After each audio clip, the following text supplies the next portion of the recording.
Bom dia. Que a graça e a paz do Senhor Jesus seja com todos vocês. Obrigado por você ter vindo nessa manhã.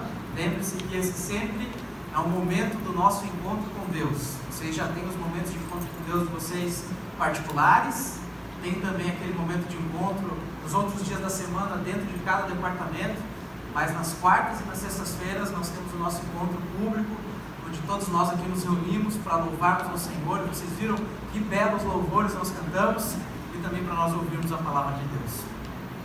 Há algum tempo atrás, a Netflix lançou uma série que fez grande sucesso, chamado 13 Razões Por Quê. Essa série contava a história de uma adolescente que deixou 13 pistas para indicar o que foi que a levou a cometer suicídio.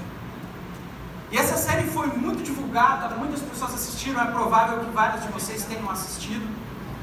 E quando você clica nessa série dentro da Netflix e você aperta para assistir, aparece uma notificação de aviso de que o conteúdo é pesado, é forte e que pessoas sensíveis não devem assisti-la. Eu particularmente não recomendo essa série para ninguém. E eu também não vim aqui para falar sobre essa série da Netflix. Eu vim aqui para falar sobre a série do Netflix. E se a série do Netflix ela é vetada para algum tipo de público, a série do Netflix ela é livre para todos os públicos. Se a série do Netflix ela não é própria para todas as pessoas, a série do Netflix pode ser usada sem moderação por todas as pessoas. E o título da nossa série que nós começamos hoje é 13 Razões para a Felicidade. E o melhor de tudo é que essa série, 13 Razões para a Felicidade, ela está baseada dentro da Bíblia. Só que se você perguntar assim, pastor, mas então só existem 13 razões para nós sermos felizes dentro da Bíblia? Não. Dentro da Bíblia existem milhares de razões para que você seja feliz. Só que para que nós pudéssemos tratar aqui dentro do nosso momento de culto, eu separei um livro especial da Bíblia para falar com vocês.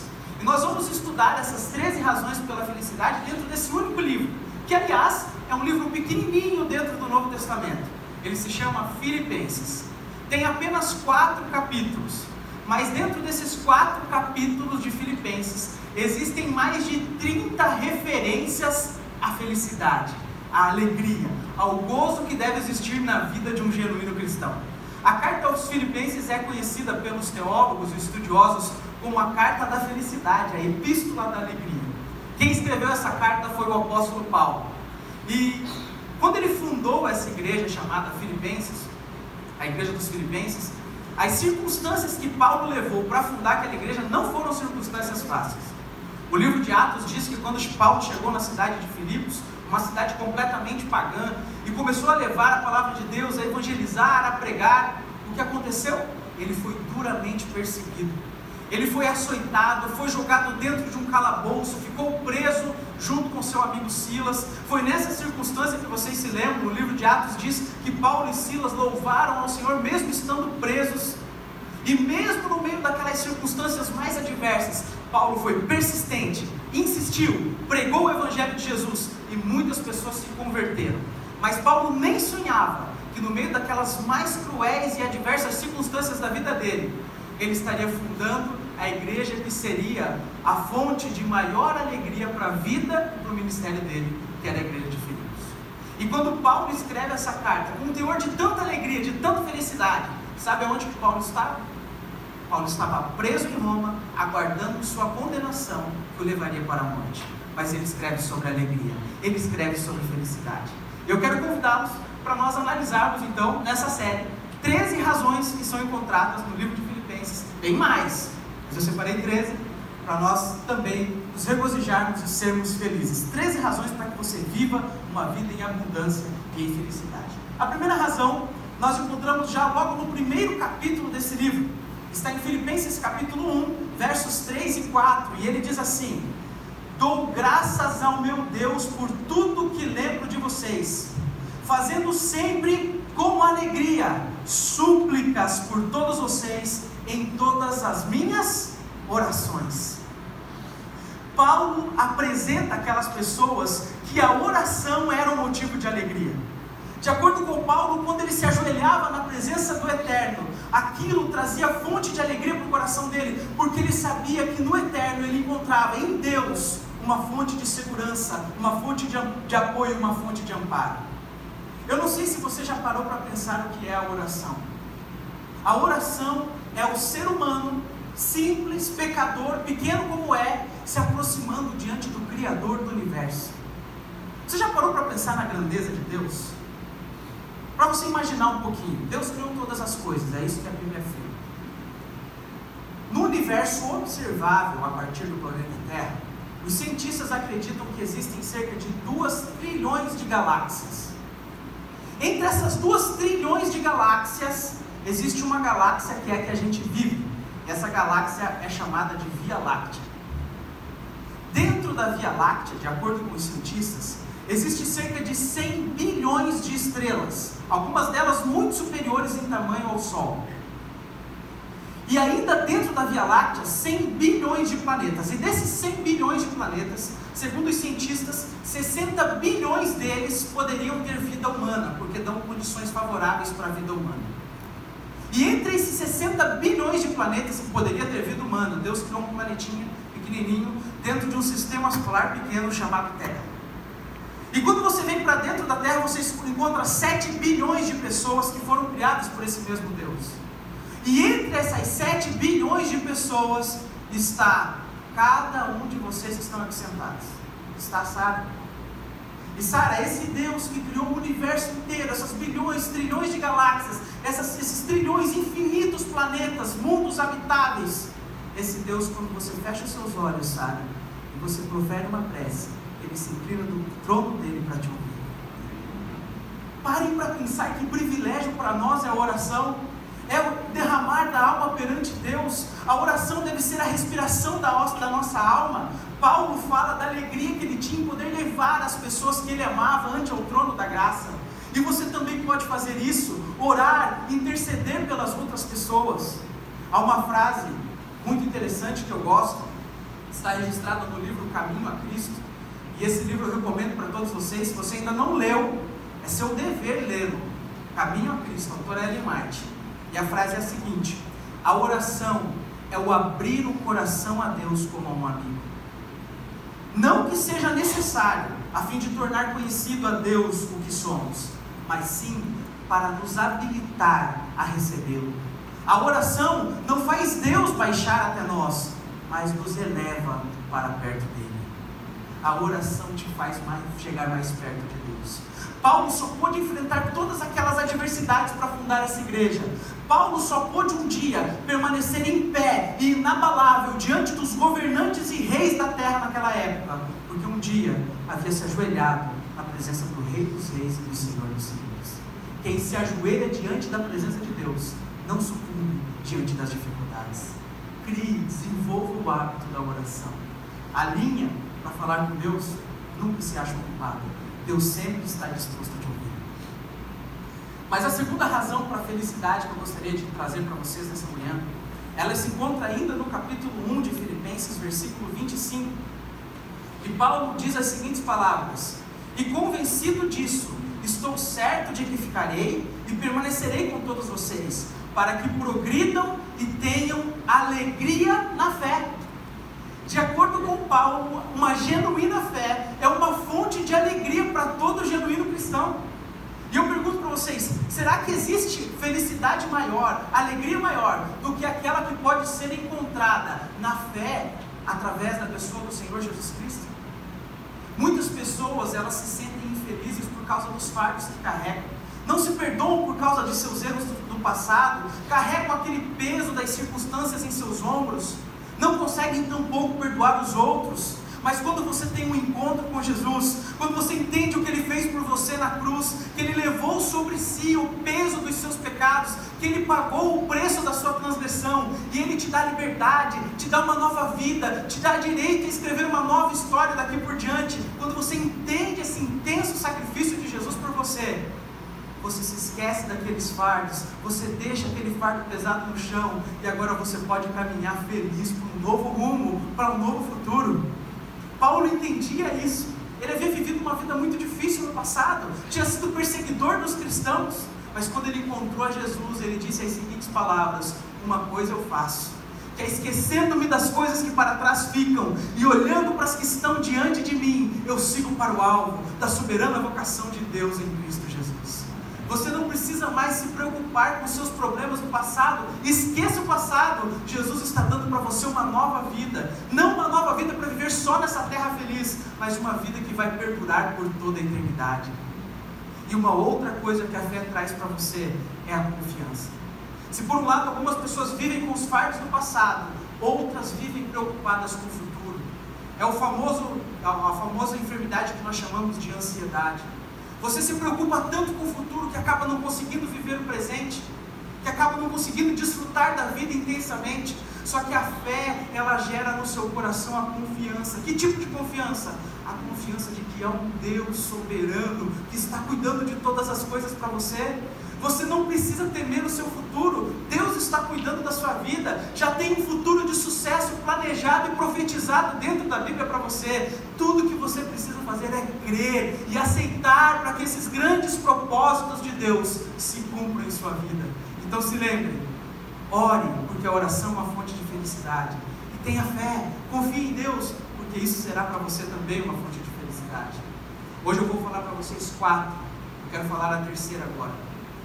A terceira fonte de felicidade se encontra no capítulo 2, verso 2, que diz assim: então completem a minha alegria, tendo o mesmo modo de pensar, o mesmo amor, e sendo unidos de alma e de mente. De acordo com Paulo, a união com as outras pessoas nos traz felicidade, viver uma vida de harmonia com o próximo. E eu pergunto, será que é possível viver uma vida de felicidade quando você não tem harmonia com o próximo? É impossível. Vamos sacar um pouquinho desse nosso ambiente profissional aqui. Você chega no seu trabalho e muitas vezes você passa mais tempo com seus colegas de trabalho do que com sua família em casa. E aí, se você não consegue se relacionar bem com as pessoas que você convive tão grande parte do tempo, como é que a sua vida vai ser feliz? É impossível. Só que para que haja unidade é necessário que existam duas coisas. A primeira delas é a tolerância. Você precisa aprender a ser uma pessoa tolerante. Eu me lembro que alguns meses atrás, eu estava visitando um casal e eles tinham completado recentemente 50 anos de casados. Eles estavam internados, o marido estava internado. E os dois muito felizes, muito harmônicos. Você percebe quando há harmonia no casal. E eu perguntei para eles, eu falei assim, mas me conta aqui um segredo. Como que vocês fazem para permanecer 50 anos casados, quando tantos casamentos são desfeitos?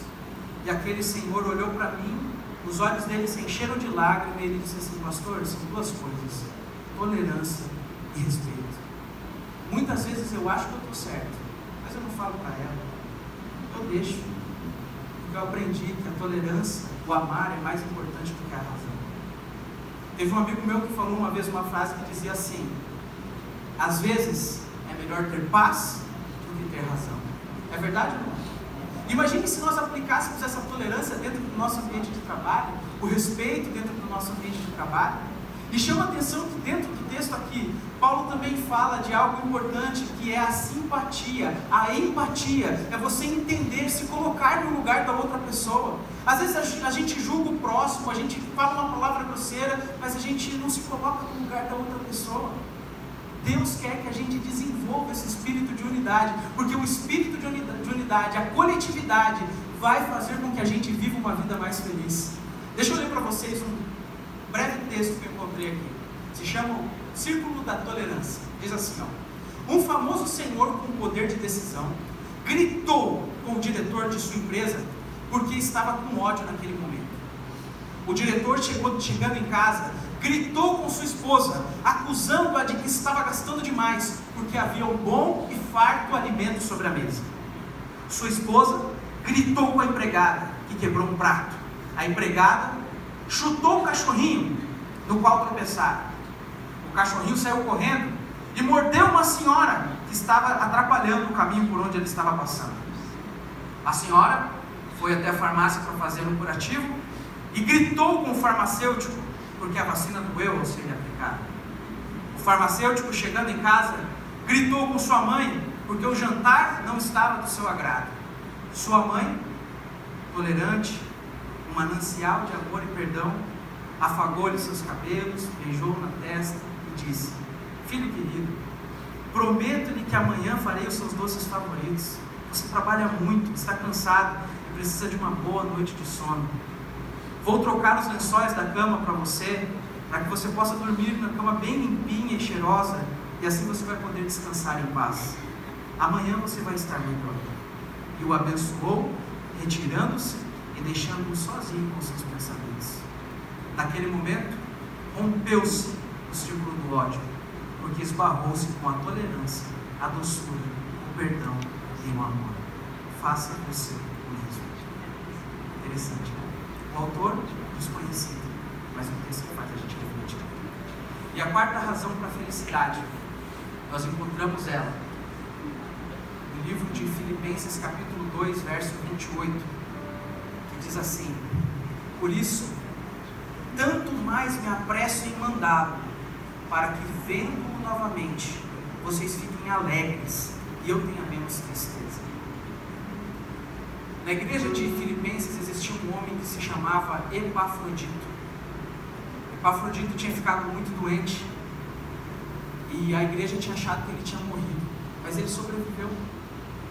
E Paulo falou assim: eu quero mandar Epafrodito para vocês, porque eu sei que quando vocês reencontrarem aquela pessoa que vocês tanto amam, vocês vão ficar felizes.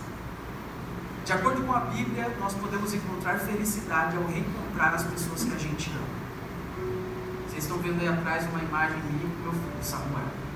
Samuel tinha... Não está indo não? Passou uma a mais? Então vamos voltar. Não era para mostrar que era uma surpresa. O Samuel tinha 2 anos e meio mais ou menos, e por causa do trabalho durante o seminário, a gente ficava muito tempo fora de casa. Minha esposa dizia que todos os dias o Samuel acordava e falava assim: mamãe, cadê o papai? Às vezes eu ficava 2 meses sem voltar para casa. E ela dizia assim: filho, papai logo chega. E eu lembro que uma determinada época, a minha esposa falou assim: hoje o Samuel falou desse jeito para mim: mamãe, eu acho que o papai está enganando a gente. Acho que ele não vai mais voltar não. Vocês sabem que o meu coração de pai estava doendo de saudade. Ela disse que ele acordava, perguntava pelo papai, brincava com seus brinquedinhos, e volta e meia ele parava e perguntava: mamãe, cadê o papai? E nada do papai chegar. Mas ele já conhecia o barulho do carro. Eu me lembro que no dia que eu parei com o carro na minha casa, de dentro do carro, eu escutei o Samuelzinho falando ainda meio errado, de criancinha de 2 anos, dizendo assim: mamãe, o papai chegou. E ele ficou com o olhar dele fixo na porta. Ele sabia que era da porta que ele ia entrar. E eu me lembro que quando eu peguei na maçaneta da porta da minha casa e eu abri, eu me deparei com aquela cena que para mim era a cena mais linda do mundo, que era ver aquele menininho pequenininho olhando para mim com aqueles olhinhos brilhantes, um sorriso no rosto. Ele chegou até a dar um suspiro, ele fez assim: ah, papai, você chegou. E ele veio correndo e me deu um abraço. Eu posso dizer para vocês que nenhum dinheiro no mundo paga o valor daquele abraço para mim como pai naquela hora. Era o abraço da saudade, era o abraço do reencontro. E de acordo com a palavra de Deus, nós podemos ter a esperança do reencontro. Talvez a pessoa que você deseja encontrar não está mais entre nós. Talvez era algum ente querido que você amou muito e você desejava dar um abraço, desejava dar um beijo, desejava falar para essa pessoa que ama, mas há na palavra de Deus uma promessa preciosa de reencontro. E essa promessa preciosa de reencontro, ela se encontra nesse glorioso evento. Pode passar para mim, por favor. Nesse glorioso evento chamado Volta de Jesus. Quando os céus se abrirem, a Bíblia diz que dos lábios de Jesus será proferida uma ordem, e todos aqueles que se acham nos sepulcros ouvirão a voz de Jesus e sairão. E você vai poder reencontrar as pessoas que você ama, vai poder dar aquele abraço de felicidade. Mas entre todos os encontros maravilhosos que você vai ter, eu não tenho dúvida de que o mais importante, o mais impressionante de todos será o encontro que você vai ter com o teu Salvador. Vai ser aquele dia que Jesus vai olhar para você, vai te abraçar, você vai ver as marcas dos pregos nas mãos, vai ver as marcas dos espinhos da coroa, e vai dizer para Jesus assim: Senhor, muito obrigado. E Jesus vai olhar para você, colocar uma coroa sobre a cabeça e falar assim: vinde, bendito do meu Pai, e possua o reino que está preparado para você desde a fundação do mundo. sobre pouco você foi fiel, sobre muito te colocarei. Entra na alegria do teu Senhor.